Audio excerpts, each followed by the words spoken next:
Hello, everyone in Beller and everyone on Zoom. Welcome to the Office of International Programs Foundations of Global Health in conjunction with the Orthopedic Trauma Collaborative. I am Alexa Smith, and I am with the Office of International Programs. I'm the Educational Exchange and Event Program Manager. Just a little bit about our series. Global health is an area for study, research, and practice that places a priority on improving health and achieving equity in health for all people worldwide. Global health emphasizes transnational health issues, determinants, and solutions, involves many disciplines within and beyond the health sciences, and promotes interdisciplinary collaboration, and is a synthesis of population-based prevention with individual-level clinical care. And that is from the Consortium of Universities for Global Health. Global health is a varied and rich discipline to which many healthcare providers, researchers, and faculty aspire to being professionally engaged. With our being a globally connected world, this ongoing programming through the Office of International Programs is designed to feature those in our KUMC community engaged in the field of global health. KUMC's faculty, researchers, and clinicians, our international partners, and our community partners. Presenters will share their personal journeys, educational backgrounds, mentors, books and articles that gave inspiration, challenges, lessons learned, successes, epiphanies, life-changing moments, and even the heartbreaks. The series is meant to provide a platform for both presenters and participants to participate in conversations while developing foundational knowledge and exploring best practices for engagement in the discipline of global health. We will be back next week on March 4th with the next presentation in our series on the nurse's contribution to combating the trauma epidemic. And a little bit about Dr. Archie Headings. Dr. Headings is a practicing orthopedic surgeon in the University of Kansas Health System. He is also director of an international orthopedic trauma fellowship that focuses on alleviating disparities in trauma care throughout Africa. And now, Dr. Archie Headings. Except Cameron King, second-year medical student, who's going to talk first.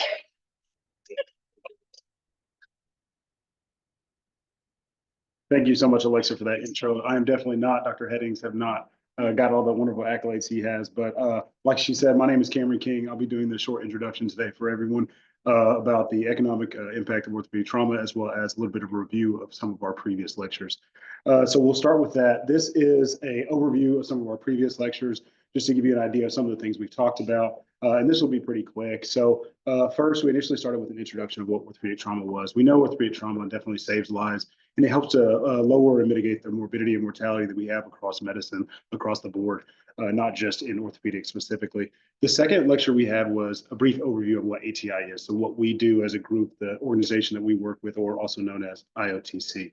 And our group, we want to make sure to serve to be working on the forefront of addressing what global trauma and the epidemic of trauma is. And we know that trauma is driven by a lot of chaotic industrialization and is essentially remained unrecognized across the board. So we want to develop our group wants to develop that and get better at us as a healthcare system and tailoring that to those unique challenges.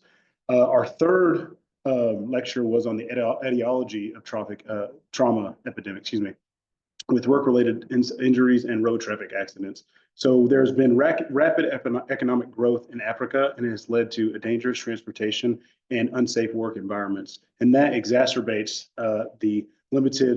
it's been exacerbated by limited governmental oversight that has so far found trouble in enforcing safety regulations.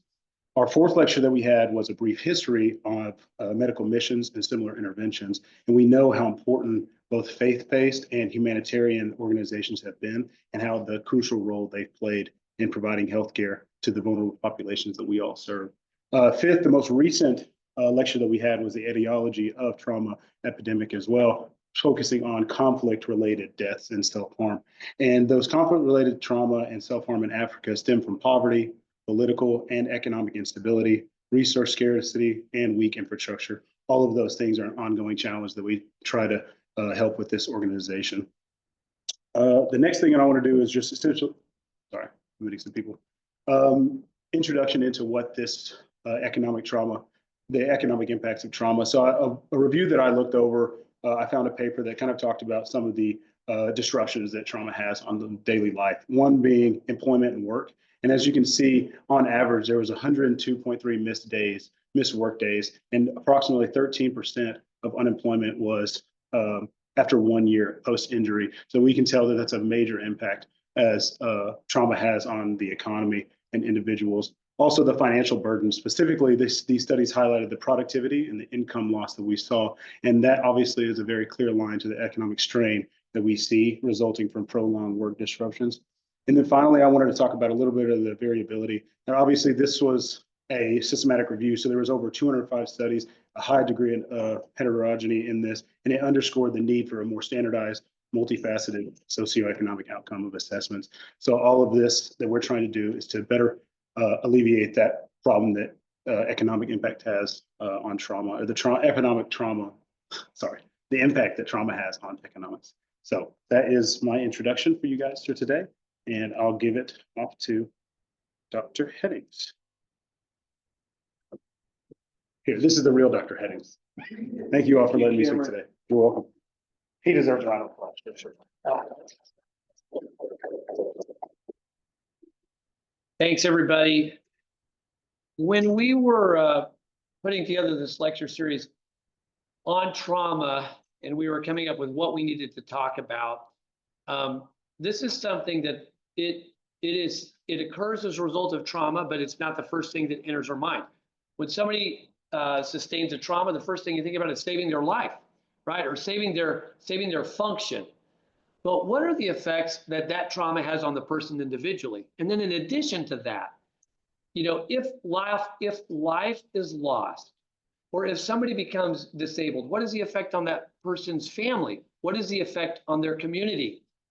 And then in addition to that, as we try to get buy-in for treating this epidemic, an epidemic that's not communicable, but an epidemic driven by this complex recipe of desires and poverty and weak governments, all these things coming together that has led to this current epidemic that we have, and trying to get people to get involved in it, we thought it would be good to point out that in the midst of all this suffering, for thoughtful, socially conscious businesses and for faith-based organizations and humanitarian organizations, there is this economic opportunity. So that's what we hope to bring out with this lecture today, just touching on all of these points a little bit.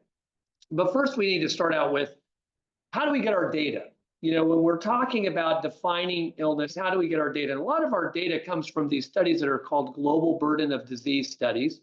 They do these are done ever so often.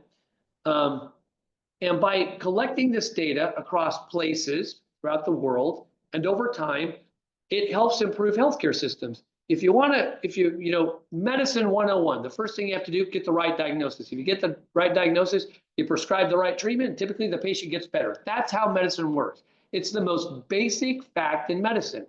And if we want to treat health problems globally, we need an accurate diagnosis. What are the illnesses and injuries we're dealing with? How many of them are there? Where are they at? So that's what these studies, they help us to do. They help us say, this is what's affecting people. This is what we need to treat. And then in addition to that, by looking at them across places, we can see, is everybody being treated equally, right? So here's a good example of this. Proportion of childhood deaths by global burden of disease, 2021. Look at the proportion of childhood deaths. This red is sub-Saharan Africa. So across the world, when you're looking at children, sub-Saharan Africa accounts for over half of the world's childhood deaths. So there's a disparity there. Can we affect that? And then if you look at high-income countries, these account for about 1%. Okay, so it's helpful information, right?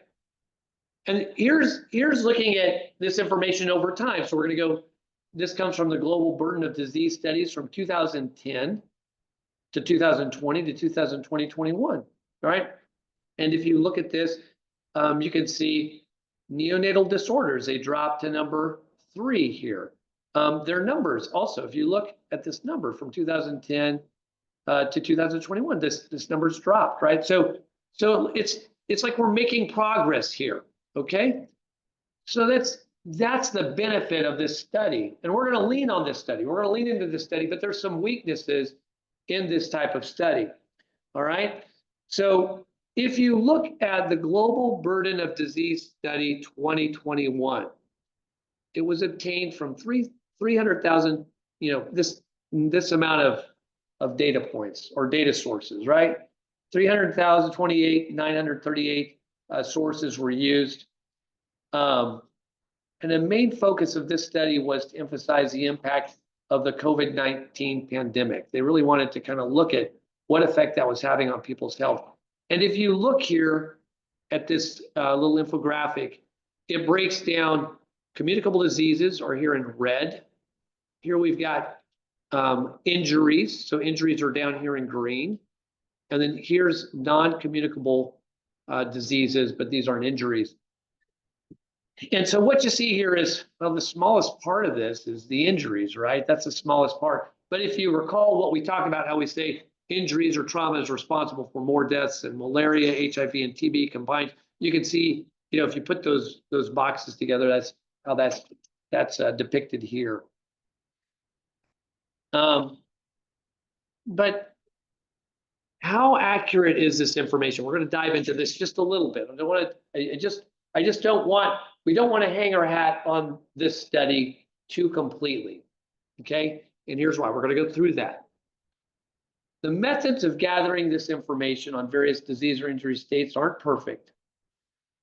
Let's take road traffic accidents. For instance, the WHO estimates of Ethiopian road traffic fatalities were 23,837 in 2013, 27,326 in 2016. Those were the World Health Organization estimates. But if you look at Ethiopian police numbers, registered road traffic fatalities were 3,362 in 2013 and 4,479 in 2016. So these are two data points. They're very, very wrong. What's accurate? And what does the Global Burden of Disease Study do? It looks at all these different sources.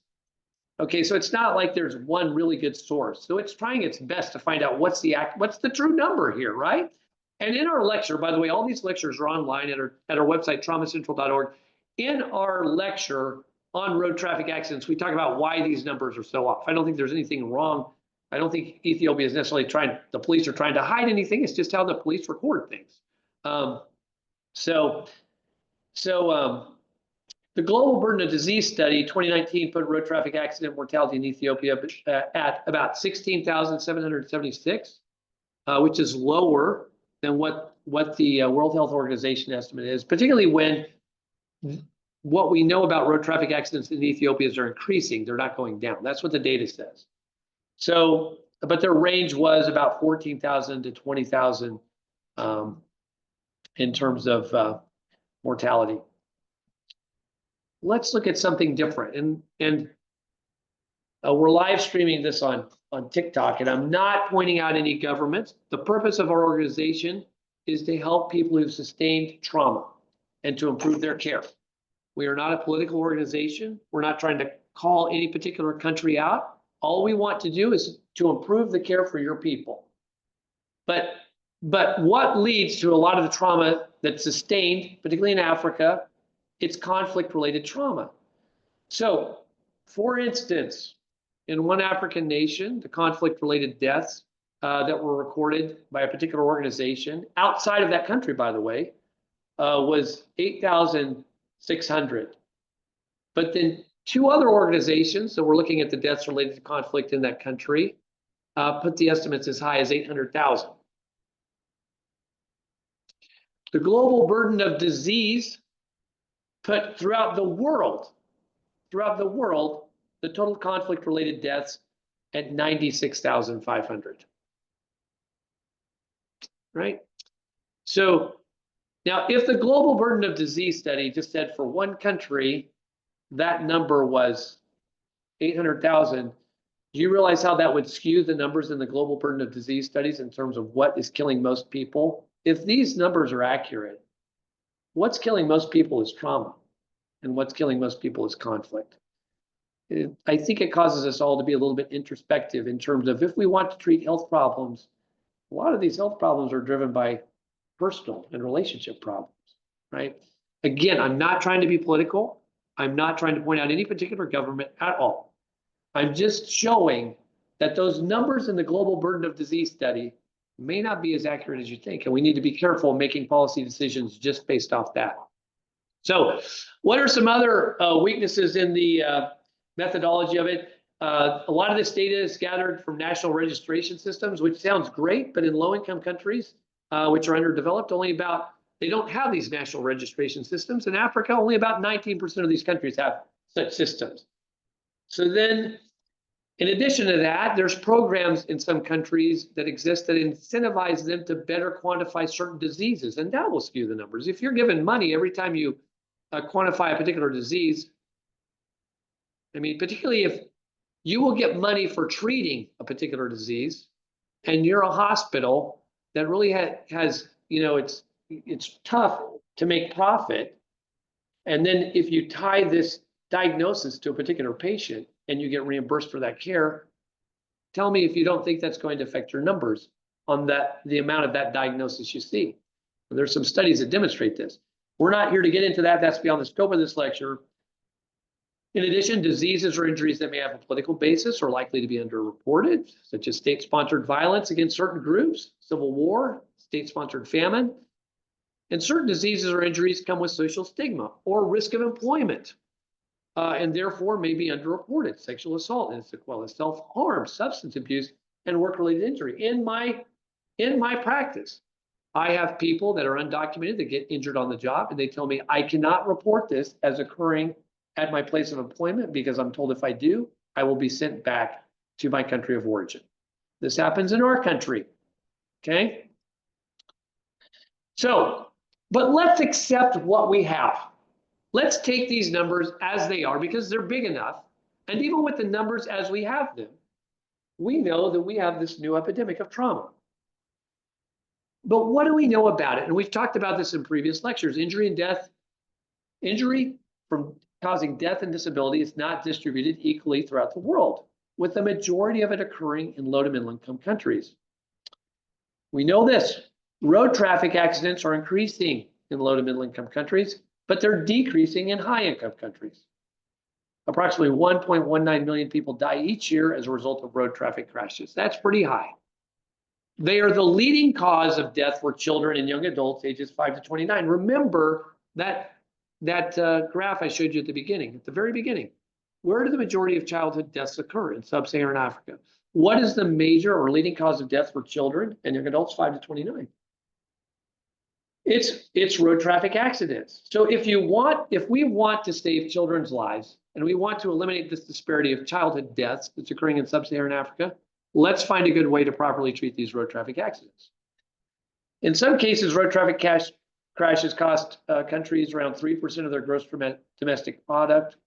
This can be as high as 9%, which can be more than the total aid they receive per year. I have to show you my videos. I hope I don't bore you guys. This is me in Africa. I'm with my wife, and we're on this horse and buggy. But I think it just illustrates why is there so much childhood trauma related to road traffic accidents, and I think this makes a good point. This is a place called Aswan we're at. Well, then this little guy comes up, right? And he's pretty fit. He's running alongside us. This isn't a road just for horse and carriage. And by the way, there's lots of these kids. This is just one. There's a car driving by.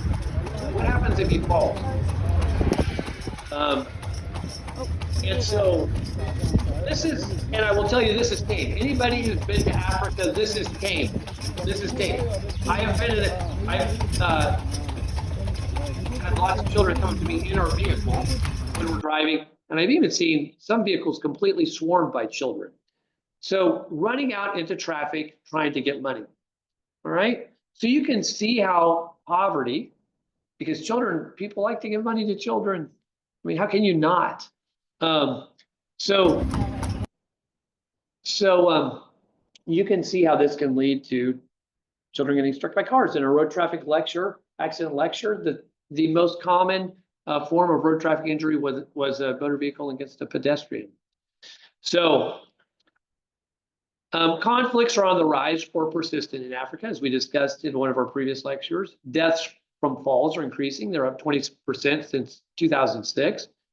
And work-related injuries are increasing. Almost 50% of the world's injury-related mortality occurs in young people aged between 15 to 44 years, which is the most economically productive members of the global population. We've talked about this before. You know, when you talk about ischemic heart disease, or when you talk about neoplasms, cancer, you know, these are things that affect a much older population. But when you have somebody that's taken out of their family, either due to death or disability at this age, it has a profound impact on that family. Here's another video I'm just going to show you. This is in Ethiopia, and Here these women are working right on the highway. yeah, and I think it shows how work-related injuries can occur. I think it shows, if you look up here to the top left, this group of dogs come by. I think it shows how, you know, trauma related to attacks by animals can occur. Society just carries with it. This is just kind of a whole environmental thing. You can see why their trauma centers are so busy. But you have people working here, and then you know, these cars just driving by. If you have a distracted driver, what's going to happen to them? And again, from our lectures, the major type of accident we see is a vehicle versus a pedestrian. At night. So, well, let's talk a little bit more about what we have. This also comes from a global burden of disease study, and it's looking at injuries. And when I'm going to pull this up on my laptop because I've got some notes here. So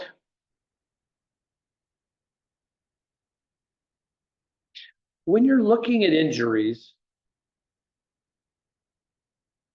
on the left here, you'll see the incidence. And then on the right, you'll see the years lived with disability, okay? So this is the incidence of various injuries, all right? And there's a couple things that can be gleaned from this. Musculoskeletal injuries dominate the incidence. But then if you go over to years lived with disabilities, right, everything above this dotted line is a musculoskeletal injury. It's a musculoskeletal injury.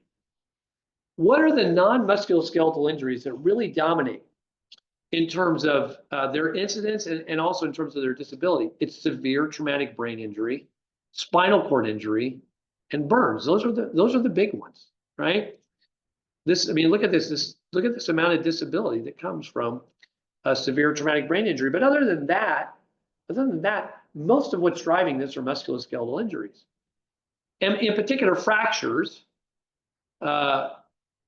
Fractures result in about 13.9 million severe non-fatal injuries and account for 40% of all non-fatal injuries and 40% of the health burden years lived with disability of non-fatal injuries. 40%, that's fractures.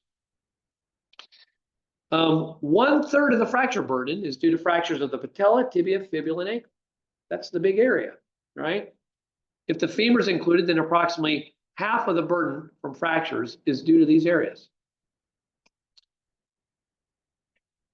And musculoskeletal injuries that are not fractures, such as penetrating injuries that involve the extremities, dislocations, sprains, strains, contusions, result in half the hospitalizations of those resulting from fractures. If you put those together, looking at this global burden of disease study 2016, where this was really looked at, that means that these musculoskeletal injuries account for about 71.1% of all severe non-fatal injuries.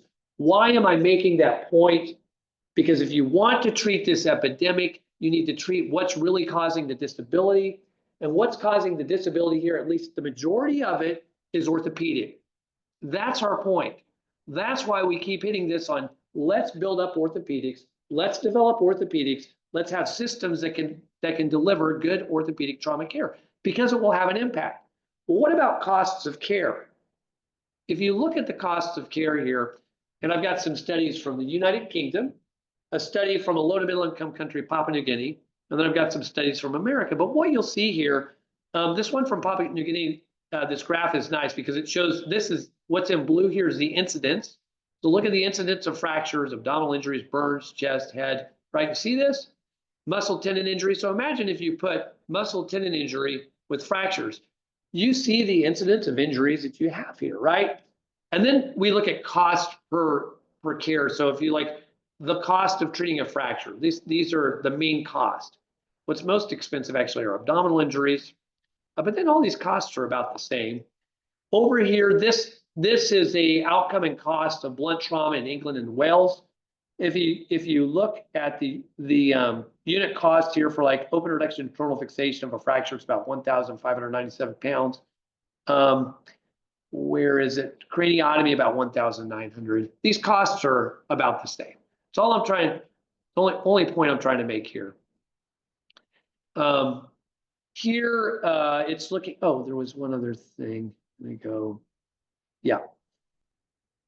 Look, here's something else you need to look at. Critical care unit costs. Look at this, 1,328 pounds versus the general ward, 281.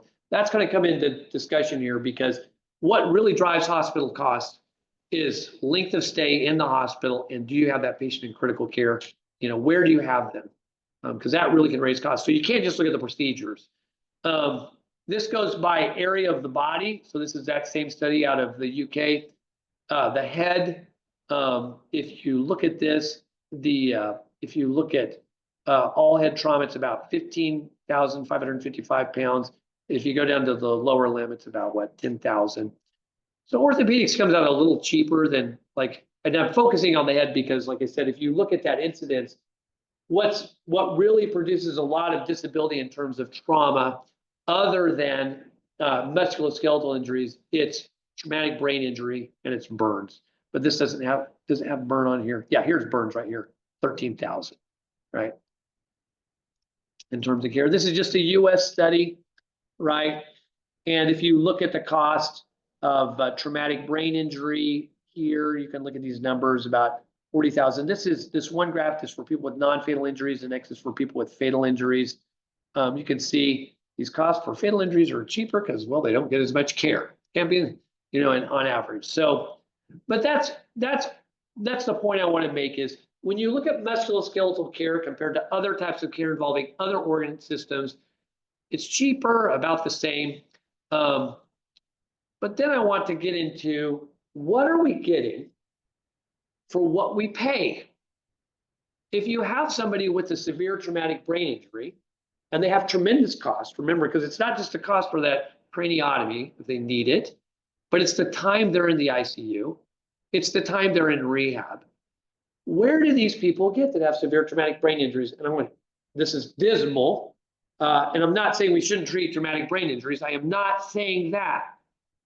But we're trying to treat an epidemic in a low to middle income country, and we have to be responsible with our limited resources. So if we're going to spend these limited resources on something, where do we need to spend them?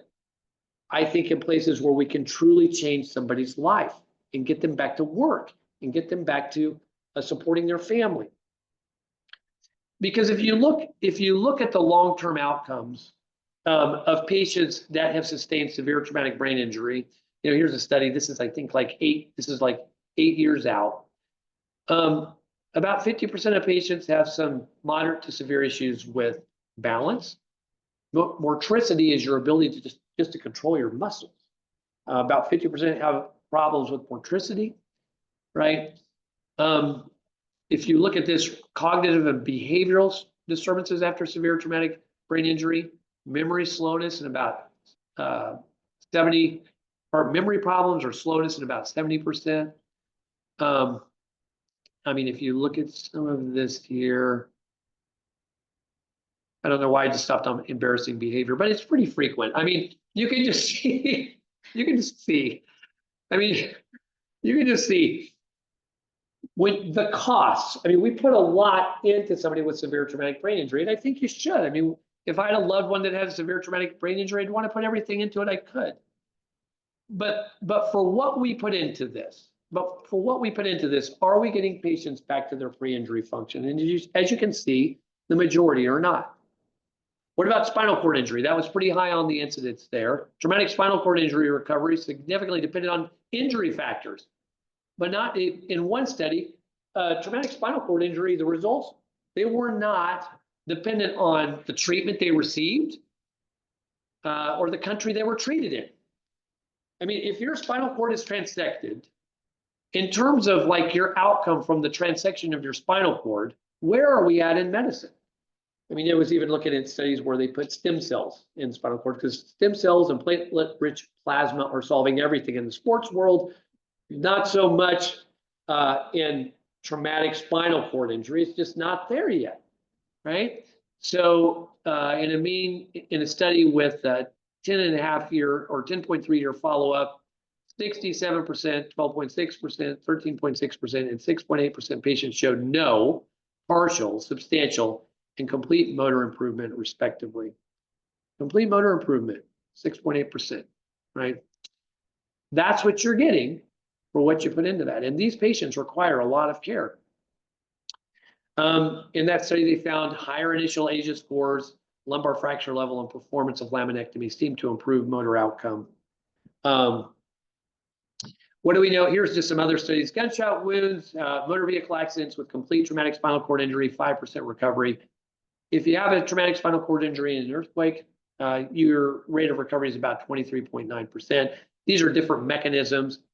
In a German study, they saw 73%, 44% recovery to some degree for incomplete and complete traumatic spinal cord injury patients. But keep in mind that some recovery is just like, it's not that remarkable, right? It's not like you're getting the patient back to pre-injury function. So, oh,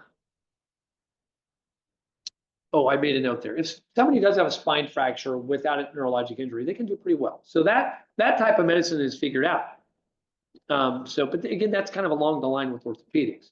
So in terms of treating the bony injury, we're really good at that. But in terms of treating the neurologic part, which has the most profound effect on the patient's function, we're just not there yet. What about burns?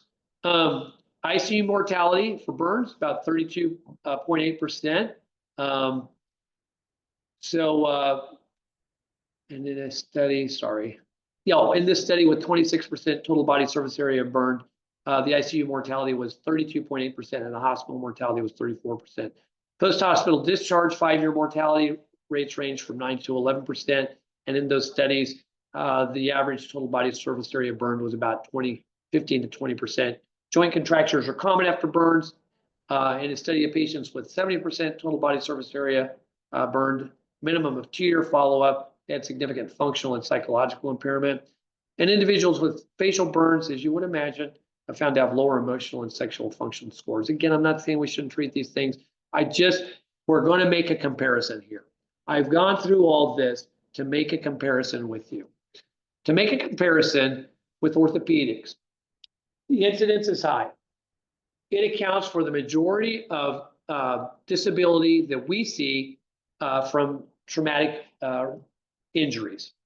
So I put a list here in terms of all the things that I treat: clavicle, scapula, proximal humerus, humeral shaft, distal humerus, fractures about the elbow, forearm fractures, distal radius fractures. And I'm not going to spend a long time on this, but most clavicle fractures do very well. They typically achieve their pre-injury function.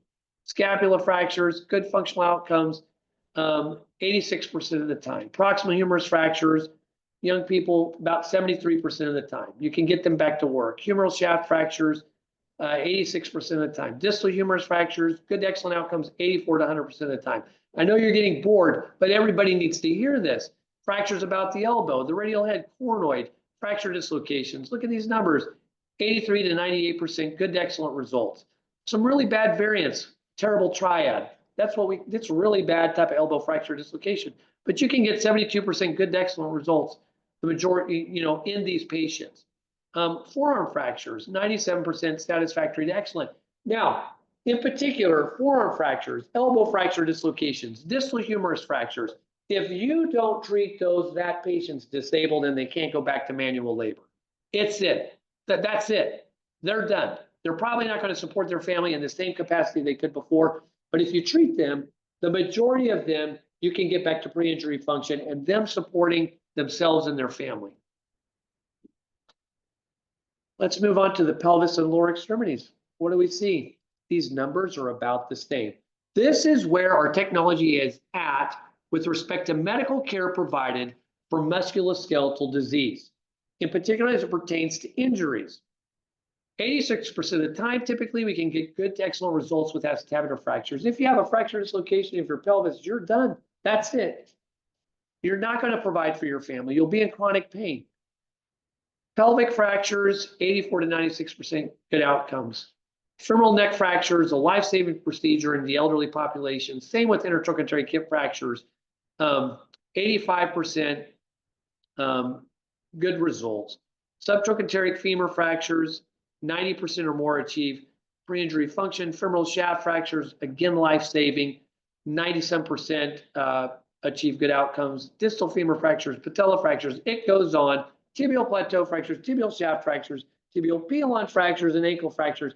And I could go on. And remember, from our discussion about orthopedics in our very first lecture, what was said about open tibia fractures by people who treated them before we understood how to treat an open tibia fracture or an open femur fracture, you would do better to fight the Gettysburg War 3 times than you would to sustain one of these fractures because your survival rate would be higher. And where are we now with these? We save lives and we get them back to their pre-injury function. Okay, I don't want to lose time for our discussion. So I'm going to try and we're getting near the close of this. I think one thing that's really important is just for you to see what's occurring in an ER in a low to middle income country. The timeliness of treatment for a musculoskeletal injury matters. It affects the outcome. And if somebody isn't being treated in a timely fashion and they can't have a good outcome, not only the time they've been waiting for their treatment has affected them in terms of their ability to raise money for their family and support their family and themselves. And I think this video here just illustrates this. So this is me, Starting from Dr. Solomon, this is a whole patient and ortho in patient. his emergency department. This is your orthopedic Yeah, orthopedic patient. emergency ward. Yeah, And all these people are waiting for surgery. yeah, waiting for surgery. You can talk. And they're all, Yeah, these are all- all like all. femur fractures. Femur fracture, pylon fracture, fractures. pelvic fracture, every fracture. How long, Every, how huh? long have they been here? Some of them. more than 20 days, 30 days. than We can 20 ask them. ለስንት ጊዜ ነው የቆያችሁት እዚህ እናንተ? ለስንት ጊዜ ቆይታችኋል ሆስፒታል ውስጥ? For how long they keep here? ለስንት ጊዜ ቆይታችኋል? ለምሳሌ አንድ ሰው ነው 15ኛ 15 days? 5 days? ሌላስ? 4 days? 22 days? 22 days. Yeah. This one, a surgeon came from America, so he wants to see something. ከአሜሪካ ነው የመጡት አንዳንድ ነገር ማየት ፈልገው ነው እንትን ለማለት 22 days, what does he have? ምንድን ነው ስብራቱ? ሜቢ ራዲያል ነርቭ ፍራክቸር። Okay. ኦኬ ከ22 ቀን በላይ አለ እዚህ ላይ ከ22 ቀን ሞር ዛን 22 days 15 days ሞር ዛን እሺ 2 months he came for checkup. Come for a checkup and you end up in the ER 2 ምንድን ነው months. ስብራቱ? How would Americans think that? Well, the fracture almost 2 months. What do you have? Okay, it goes on. But I think that makes a point. This isn't even the hospital floor. And there are people, by the way, waiting outside the hospital. They won't let everybody wait inside the hospital because they couldn't get anything done. But untreated orthopedic trauma can result in death, can result in disability, can result in loss of previous level of employment or employment in general, inability to support the family, depression, and quicker deterioration in a person's existing health. Now, when you see that many people who have a serious medical condition and they are waiting for care, to all the businesses out there that are socially conscious, that is an economic opportunity. You have a lot of people there that would gladly find a way to pay you if you could get them back to helping their family and supporting them. And although this area, where we're at right now, where that was at, may not be the most economically rich, it is coming. And if you just look at the numbers, I mean, Africa is growing in terms of their economic production output at a very fast level. And in terms of like their numbers of people, it is the youngest continent. So it is an economic opportunity. When you look at the economic contributions of orthopedic surgeons, this is just in America. You know, I have these numbers here that I got from the American Academy of Orthopedic Surgeons. This is a number here for America in general. This is a number here for Kansas. And then I'll leave this up here and let's move on, I think, to our panel discussion, because I think this is something that we can just use as talking points. And we'll bring up Talon Hitchcock.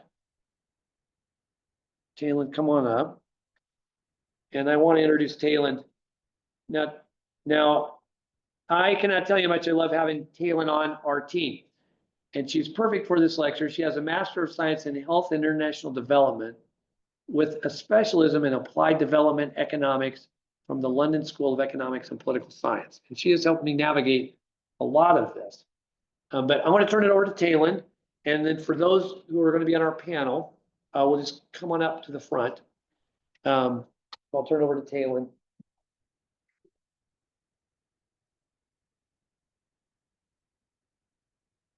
And thank you, Dr. Headings. That was nice of you to say.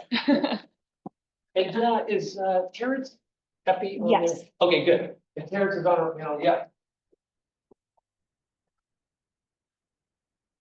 Okay.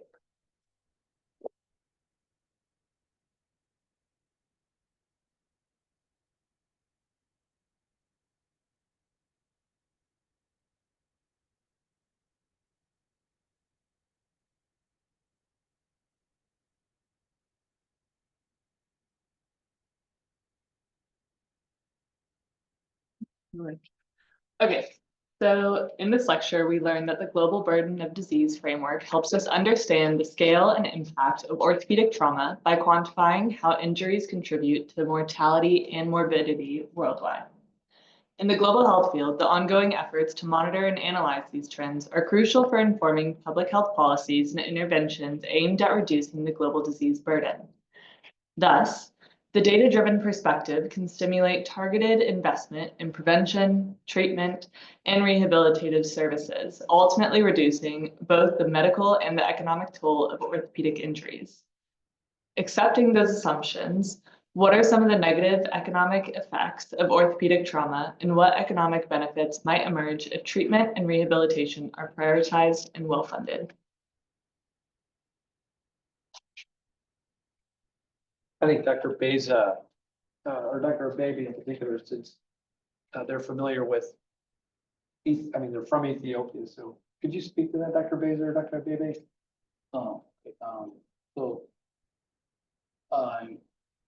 In my country, the economic and healthcare burden due to this orthopedic trauma is very high, and it usually affects the younger population, and most of them are like the breadwinners in the family. They are like the one who generates income, and most of our economy is like dependent on this agriculture, daily labor. So this directly affects in terms of making them sick and disabled for a longer time, either temporarily, permanently. If you don't treat them, then a lot of people are going to be hurt in terms of starting from their family, and also they are the workforce of the country. So that's the direct effect in our economy. And the other thing is we are not these implant manufacturers. Right? We buy implants, orthopedic implants from outside of the country. It's like we have to come up with these foreign currencies to buy those stuff. They are not cheap. In fact, one study shows it takes around 0.7 to 0.8% of our GDP to treat these road traffic accidents injuries in my country. So it's a lot of money. You can build a hospital each year if you save something. So it's a lot of things. And to add to that, I think he put it up pretty well. Majority of the injuries occur in the younger portion of population. Ethiopia is the population that primarily driven by the younger folks. So data could be higher than 50% of the population. The other big issue is the income level in general, regardless of what kind of work you have, either as a daily laborer or someone who relies on monthly income. If you're not able to make 1 month's income, then you're done. You don't have a lot of savings to actually sustain you. We always talk about here where you have to have a year, you have to deposit or save a year's worth of income. That's not possible because you can't make enough to sustain the whole month's, let alone for the whole year. So if you have a young person of that family sustain injury, get into disability or die, this person may be feeding the mouth of maybe 5, maybe 10. And many people live in an extended family setting, forget about the other issues. It's just daily subsistence. We're talking about food. We're talking about water. And remember, many are renters. So many people have their own home. So the repercussions are just ginormous. So just losing one person in that house means you don't eat, you don't have a place to live. Forget about we always talk about trauma. Remember, there's folks who have other illnesses, so you then have to pay for their medicine. So the repercussions are really high. Focusing just on trauma because that's the path then to lose all their ability. So any way you look at it, it's disastrous for the family and the nation in general. Yeah, thank you both so much. And also I should have added beforehand. So I have questions listed out and they are, as you could tell, potentially kind of long-winded questions because Dr. Headings asked me to put some background info before asking. But also please feel free to raise your hand if you have any questions as well. But thank you both for your answers. Okay. My next question. Oh, yes. Yeah, I have a question. Hi, I'm Christy. I'm M2. I just got back from Guatemala. Went on a trip there. That the school does, and one thing I noticed is that a lot of the drivers there are very young. Some of them are like 12-year-olds, 11-year-olds driving like their version of a taxi. And one of the physicians there told me that a lot of their traumas come from like MVAs and things like that. So do any of you guys know of any data that's out there that looks at specifically whether the MVAs were caused by a younger driver or their like average age? Because I know it's not very common here to have a 12-year-old driver behind the wheel. I don't have personal but some studies show, especially one study which is done in my facility, which I work, more than 50% of patients which come to our hospitals due to road traffic accidents. Like more than half of them are from road traffic injuries. It's you can think of a lot of reasons, starting from how our community have knowledge about this traffic works, and also the culture of driving and other stuff. It's just a lot of work. There is a UN road safety report where they looked at what was causing the road traffic accidents. And depending on where you're at, if it was the two big ones were passengers were the most often injured in road traffic accidents, and a lot of those were due to, I think it was in the city, mostly people are transported in these taxis that they'll just pack full of people. And, or unsafe ways of transporting people, like in the back of pickup trucks, that they'll just stuff full of people. And so you can imagine if there's an accident, those are the people that are going to get severely injured. So that's typically what they see. And then it's pedestrians being struck by motor vehicles. So yeah, but in all the data that I've seen and looking at this, I have not seen anybody that looks at underage driving. I haven't seen that.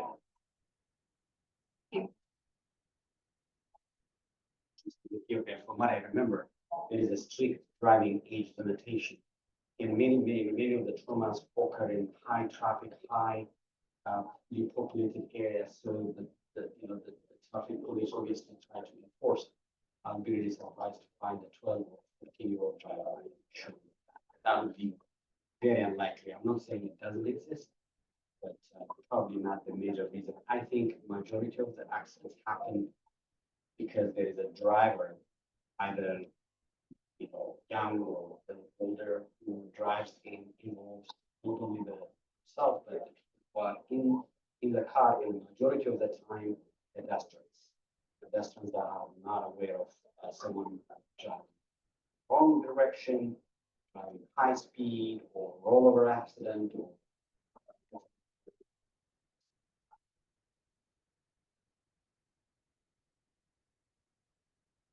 Thank you. And since we've been talking some about like the age changes and the income levels and that type of thing, that kind of leads to my next question. And it's, again, with the long-winded. Within the field of development economics, debate centers on whether other variables such as governance quality, youth demographics, political institutions, or access to natural resources more directly affect conflict risk rather than raw GDP growth does. In many instances, low incomes correlate with conflict because fragile states lack the institutions that can mitigate the social, ethical, and regional tensions. Where growth coexists with high inequality or poor political inclusion, the risk of civil war may end up remaining high.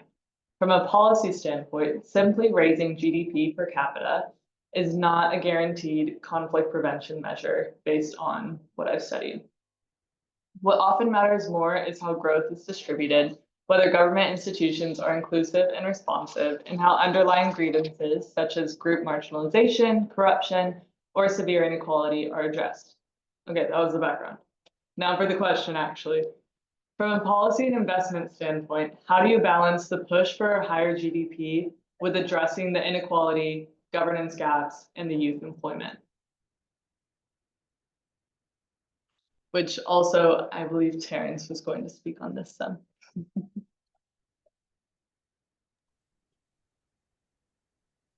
Yeah, hello, can you hear me? Yeah. Okay, so I think thank you very much for that question. I think kind of addressing the underlying drivers of high trauma care or high trauma incidents in Africa or parts of the developing world kind of requires a multifaceted approach because you're looking at, as I think part of the panelists mentioned earlier on, you cannot just use one intervention to be able to solve this problem. In global health terminology, we'll call it a wicked problem, right? So it requires a combination of multiple interventions to be able to solve this problem. One way to look at it is by drawing from the WHO framework on health system strengthening, which kind of highlights 6 core areas, which involves leadership and governance, which is one of the things you did mention. And in terms of leadership and governance, we are looking at how can we bring together political leaders, how can we bring together the private sector, how can we bring together all of these different entities to be able to address the drivers of healthcare, of high incidence of orthopedic trauma, as well as putting in place the necessary infrastructure to be able to ensure that those who are injured receive the optimal care that is required and are able to heal without sequelae. So that's one way of looking at it. The other way to look at it is mobilizing the necessary financial resources that are needed to be able to, one, prevent, two, able to put in place the infrastructure that is needed for such interventions to happen. And here you're looking at how can we put in place trauma centers that are able to respond to the need, right? We're also looking at about customers or patients' ability to pay.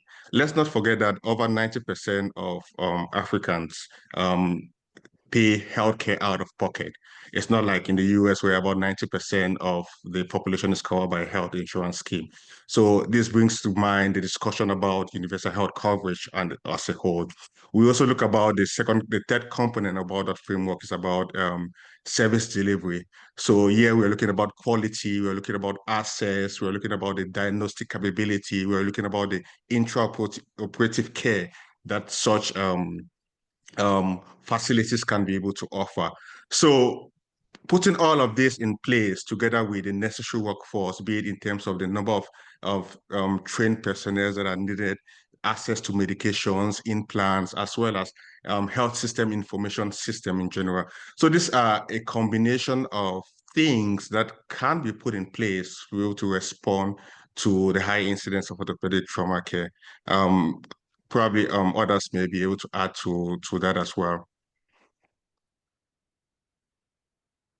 There's a huge disparity in surgical care. If you look at it in lower middle income countries, and this was well documented by Paul Carpenter's group. You know, what you'll see in a lot of low to middle income countries is the rate at which wealthy people receive care for surgical disease is about the same rate that people receive care for surgical disease in high income countries. The big issue is providing that care to, like Karen said, the 90% that pay out of pocket, because those out of pocket expenses for surgical care are so high that if you look at a lot of these studies that are done in Africa, a substantial portion of people that sustain some type of injury that requires surgery can't pay for it and they never receive the care. And that produces a tremendous disparity in the population in terms of those who live and those who don't. The rich can live, and the poor, if they sustain an injury that requires surgical care that they can't pay for, could potentially die or remain disabled for the rest of their life. And the family sees that, and that creates tension within the population. I mean, I think it's a good point that leveling trauma care, particularly when there's an epidemic of trauma throughout a society, will help build peace. It will help engender a more stable population. I think it's worth mentioning too, like as economies grow in these low to middle income countries, that as we are putting money into these countries, we build the infrastructure for the healthcare as well. When we're talking about how do we kind of balance that? And I think what Dr. Headings was saying is some people can afford this. And then there's also people who can afford it, but can't access it. So maybe we can help, you know, by creating opportunities to access for people who can't afford it, but have to wait, like we were seeing in that hospital. So creating more, hopefully can have an effect on the economy as well. The other big piece to it is inflation. So you have to remember, someone who used to make, like Ethiopia used to make 5,000, they used to be very comfortable, able to sustain what we call daily living, food, water, shelter, and so forth. And then they may be able to go to a hospital and get care. But now you can't rent a place for 5,000. Maybe 200. So the inflation is so huge. It's just a matter of just surviving and not thinking about the disability that you could get from other countries. And the other thing is that if we are generating income or our GDP is increasing, but there is no system that we didn't come up with a system that everyone can benefit from the economic growth that we have, for example. The thing is, in this country, you guys have an insurance so that you can, if you got sick, you can go and have can have your healthcare. But in my country, there is not this insurance system. Everyone pays from the pocket. It could. There are studies which shows like 20 to 40% of their annual income can be spent on single healthcare. Imagine a person whose daily income is like less than $1, spends his entire savings. Simple for. So the thing is, we need to come up with a system like insurance for our healthcare that we didn't have in my country. There's so much, oh, go. I'm going off that thread. My name is Mitch Crane. I'm from the Masters of Health Services Education Program here at KU. Do you think that the level of investment in policy advocating or regulation in government, because we're working with limited resources, do you think the amount of resources going into that should be expanded, or do you think that would be better spent with helping people on the ground in these places? In my opinion, it's difficult to push policies related financial system healthcare because they are in the first place we come from kind of country that most of the time where, especially since 2021, we are in war. So most of the money goes to that thing, but other things. So in my opinion, what we can do is just help what's on the ground. That's what I personally was doing. I mean, it's a really good question because you want to move policy, but you're confronted with this immediate need. And so what's the best way to go about it? And particularly for like when you have a country in conflict, the immediate need is winning the conflict. And so now all your resources, like Dr. Bezos said, you can't do anything until you at least stabilize the country and you get past the conflict. It's hard to invest in healthcare. It's hard to invest in developing, safe workplaces for your people and building the economy. And so it's a huge thing. But with no policies, but just throwing money on the ground, then it won't be sustainable. And I think the way you get something that's sustainable is you have to change policies.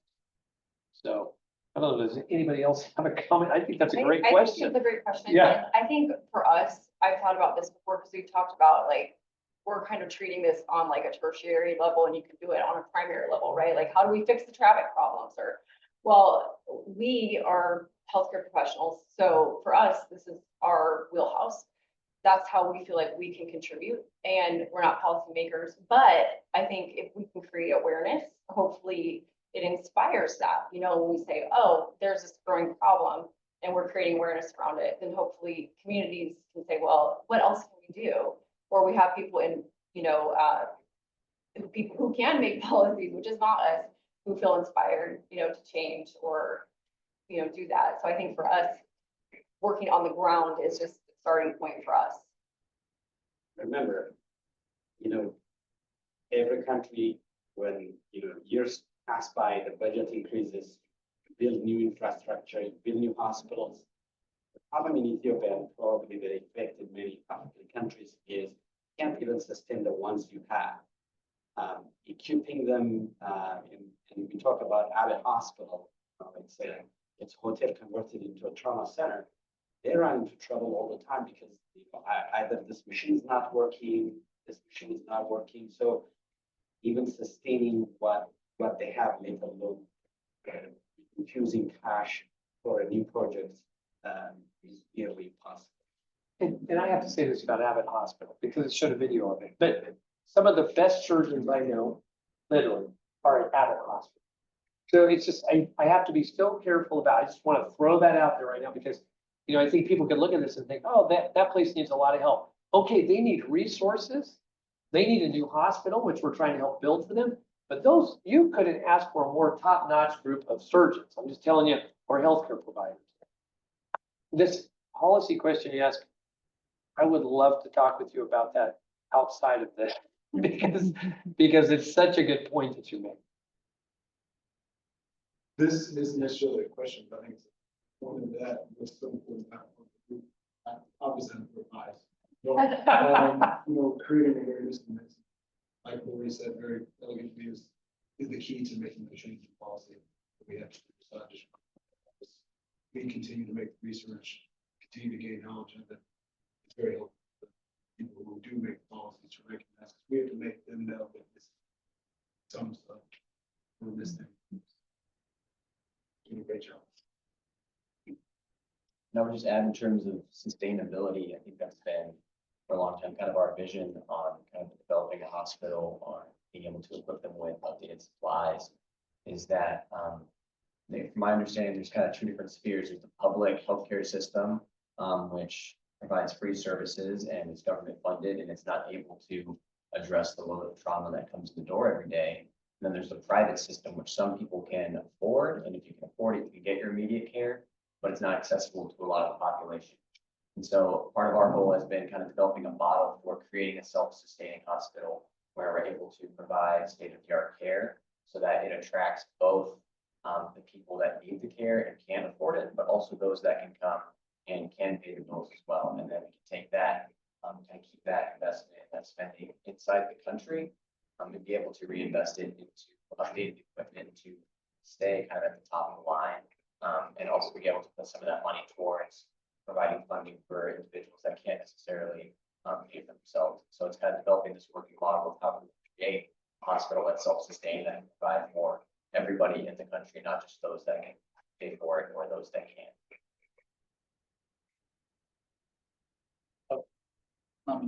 What is the best way to run a problem is not to be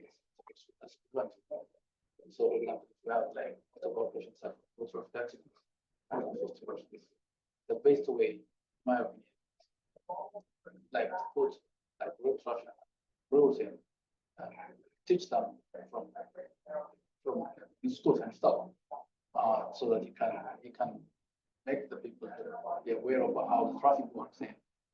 But we are kind of like we have like so many shortages. We're like so many shortages. Even this trauma is not even considered as a public problem, so public health issue. It's not even considered so. It's easier for people like to help treat malaria because it costs very cheap. Just gives them an aid and like dry out collected waters and stuff.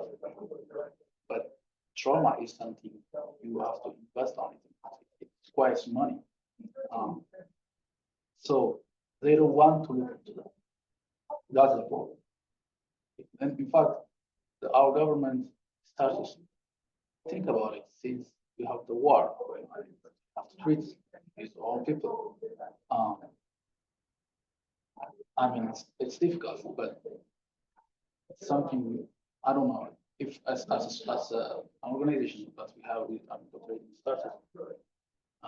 If we are looking into that direction, my opinion is going to be hard to change because it is something like you don't want to see as the problem. You just want to avoid it. Yeah. And sorry, I'm not part of the panel, but I was just gonna add, You really are.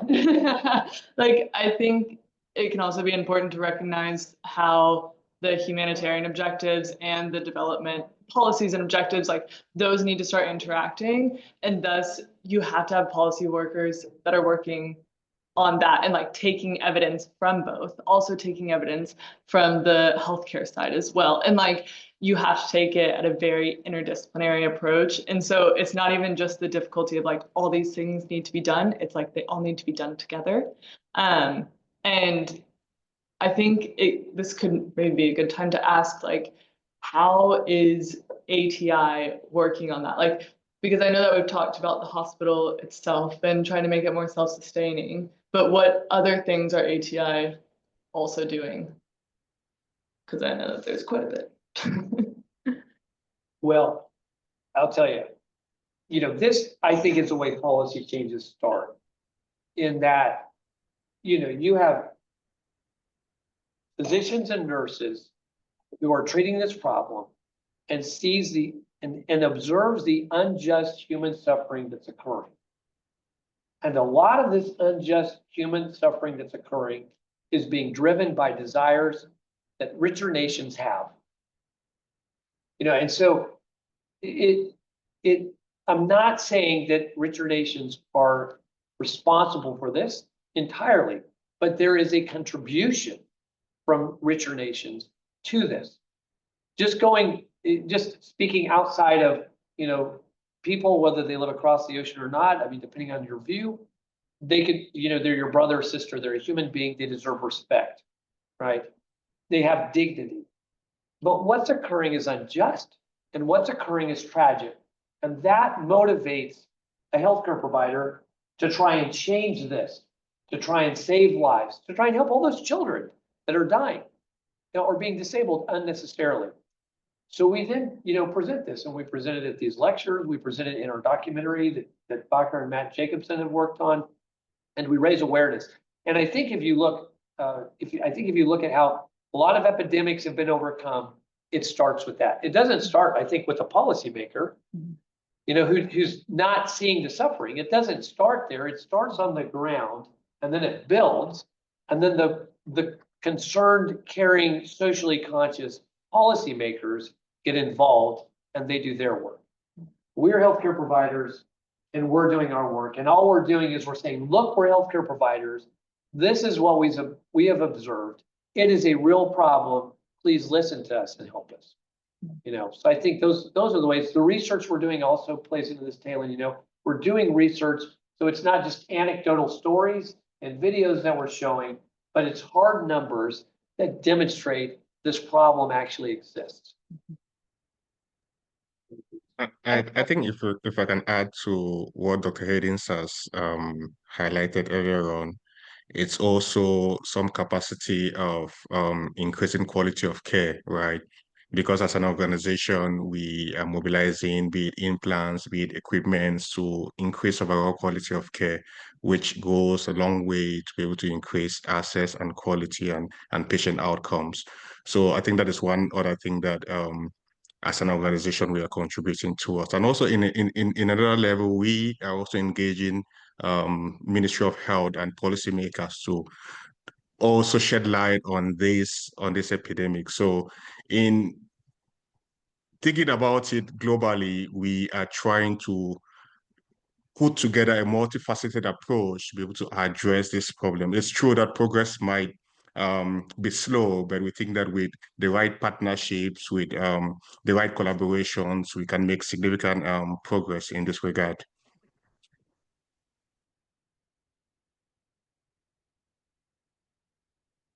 Lori. Well, I was going to say something similar, honestly, that he just said. So, we started out by noticing that there was a problem. We wanted to fill a hole by educating people.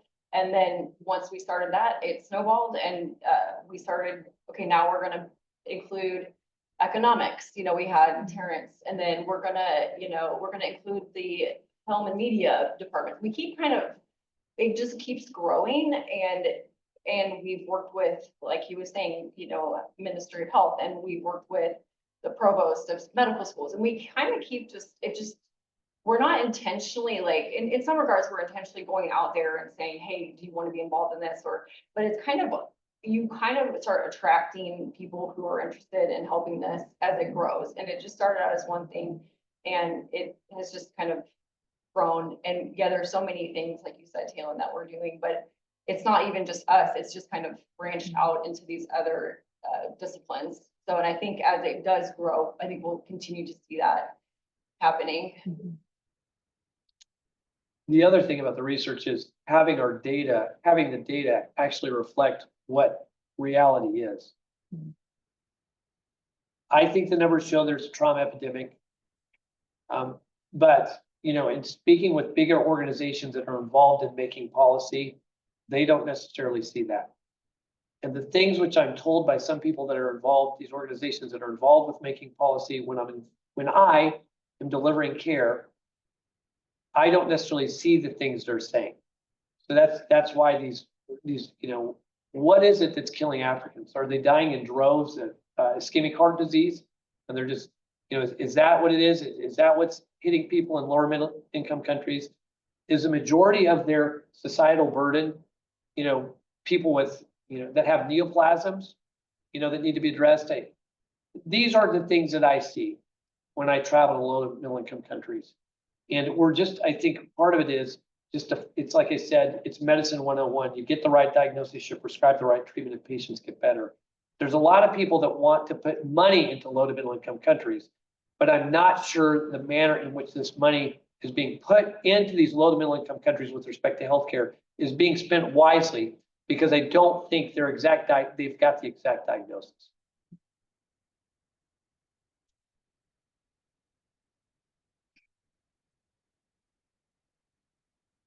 And also just to note on that, Davis wrote a paper in 2017 that talked about anthropologists who have gone and found this to be quite accurate, what Dr. Headings was just saying. So I remember the first time I ever heard that, like, what, this data might not be correct? I was like shocked, because I thought numbers couldn't lie. But so that can be a good paper to read if anyone is interested. Just wanted to throw it out there. But does anyone have any other questions? Yes. My question is to Dr. Bates. Not familiar with like the medical education system in Ethiopia or anything, but how much do you think bringing in changes in the education or training process could have been? Because like, why not train general surgeons to do common orthopedic procedures or ER doctors? Because I mean, when you have staffing shortages or like budget shortages, like, is that a possibility? Is that something that could happen in Ethiopia? No. Previously, it was being done by general surgeon. Oh. So orthopedics comes to play like for the 20 years. Because people used to go to these traction bone setters, traction treatment ways, rather than coming to hospital when they have orthopedic related. So still in some place of Ethiopia, the general surgeons are the one who doing some orthopedic procedures. Actually, even lower, like there are general practitioners who actually call them GP. It's like close to a British system, the way we were trained. The issue is not just the manpower. Of course, there is an issue with the manpower, but it's the economic impact of those needs that actually makes a problem. So you may have a health station, all you probably can do is splint, wrap, and send to a potentially tertiary or secondary medical center. So it's more of a resource issue, although there's a manpower training issue, but it's primarily a resource issue, facility issue. I'll introduce now my country. Yes. So I'll give it, for example, I'm from Zambia, right? Zambia is one of the lower middle income countries. It's particularly like the way Ethiopia is, but I'm sure we're in the same circle. So there it's like if I can approximate percentages, right? It's about 10% of the whole population, 10%, those high profile people who are doing good, but 90%, maybe 95%, are the poorest.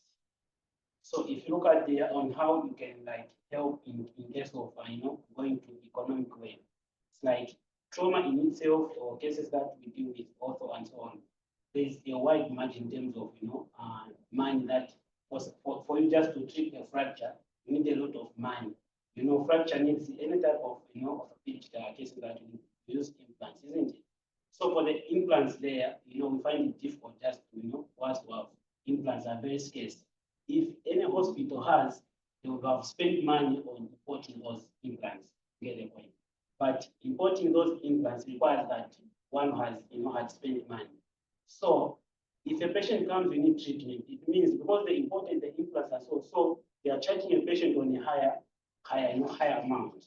So the people that can afford for, for someone to be treated from that fracture is only those higher, the 10% that I talked about, for example. The lower income, there are a lot who are being affected with, a lot of accidents, trauma, and so on. Is because of, we have, for example, bad roads. That's one of the leading cause of, accidents. And so we have a lot of trauma cases, for example. But those people, for them to get treated, you need proper implants, and because you need proper implants, those people cannot afford, money. So only the higher profile people, for example, let's say this person has a higher position, they have a fracture, they'll easily go and get treated. Because even if you imported those implants on a higher price, they can still afford. But remember, that's about just 5% of the whole population. But the rest of the 95% or 90% can't afford. So you find that someone maybe has had a fracture for a long time, maybe it's non-union, it's because not that they can't go to, they are willing to go, but because of the price at which you imported those implants, they are unable to. So I mean, you need to live. So sometimes you just live like that. They really want to, but because of the money and the cost of the implants, they can't really, afford. Yeah, so it requires a lot of mastectomy approach and so on. With that, they happen every day because of budget. So if someone asks me like what can you do to prevent, for example, a lot of trauma cases in the country and so on, I'll definitely start with roads, for example, because we have bad roads that accidents occur almost every day. Almost every day. For example, another factor could be drugs, for example. When you have a lot of few things to do, people involve themselves in illicit drugs, for example. Yeah, so drugs is also one of the, use when you have nothing to do, involve yourself in drugs, and so many other things. But those are the topmost. If, for example, in my country, you want to end one of the leading causes, to trauma cases is accidents and drugs. But accidents mostly is because of not due to bad road network. Yeah, so it requires a lot of things. So for everybody, this is Future. Future is our first nursing fellow. So he comes from Zambia. He works at Dr. Kenda's hospital. Yeah. For our nursing program. So good to have you, Future. Okay. And how much time we got? We probably better call it. Yeah. Did you have any final statements you wanted to make, Taylor? Just thank you all for your time. Really appreciate it. And it was really nice hearing your thoughts and also your lived experiences. I thought it was very impactful. So thank you.